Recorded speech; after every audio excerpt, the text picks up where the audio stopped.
3 days later, a letter arrived for St. John. "Diana, Mary, our Uncle John is dead," he told his sisters. "But we will not have any of his money." He gave the letter to his sisters. They read it. "Uncle John was our mother's brother," Diana told me. "He was very rich, but he had given all of his money to another niece. We do not know her." Soon, I went to live in the village. I lived in the house next to the school. Every day, I taught the girls. My pupils worked hard, but I was not happy. Every day, I thought about Edward Rochester. Does he think about me? I asked myself. 4 months passed. One day, St. John Rivers came to my house. He was holding a letter. He was worried. "What is wrong?" I asked. "I want to ask you 3 questions, Jane," he replied. "Is your name Jane Elliot? Do you have another name? Do you know Jane Eyre?" I looked at him for a moment. I did not speak. "I have some news for Jane Eyre," St. John said. Jane Eyre was a pupil at Lowood School, and she was a teacher there. Then she was a governess at Thornfield Hall, the home of Mr. Edward Rochester. "How do you know this?" I asked. "What do you know about Mr. Rochester? How is he?" "I don't know," St. John said. "This letter is from a lawyer. The lawyer tells the story about Mr. Rochester.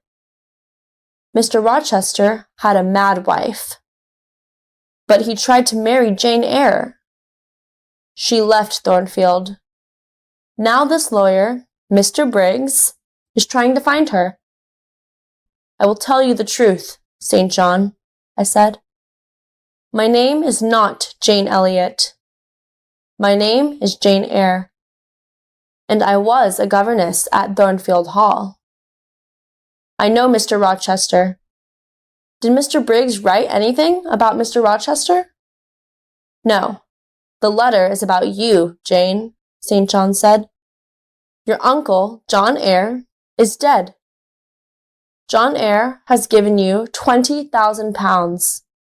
You are rich, Jane."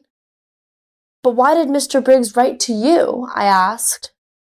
"My mother's name was Eyre," St. John said. "She was your father's sister, Jane." "Then you, Diana, and Mary are my cousins," I said. I thought carefully for a moment. "Write to Diana and Mary," I said. "They must come home. I will give all of you some of Uncle John's money." The next day, I wrote to Mr. Briggs. I gave St. John, Diana, and Mary £5,000 each. I wrote to Mrs. Fairfax too, but she did not reply. 6 months passed. I heard nothing from Thornfield Hall. I heard nothing about Mr. Rochester. Then, one day, I was walking on the moor. Suddenly, I heard a voice. There was nobody on the moor, but the voice was calling my name. "Jane!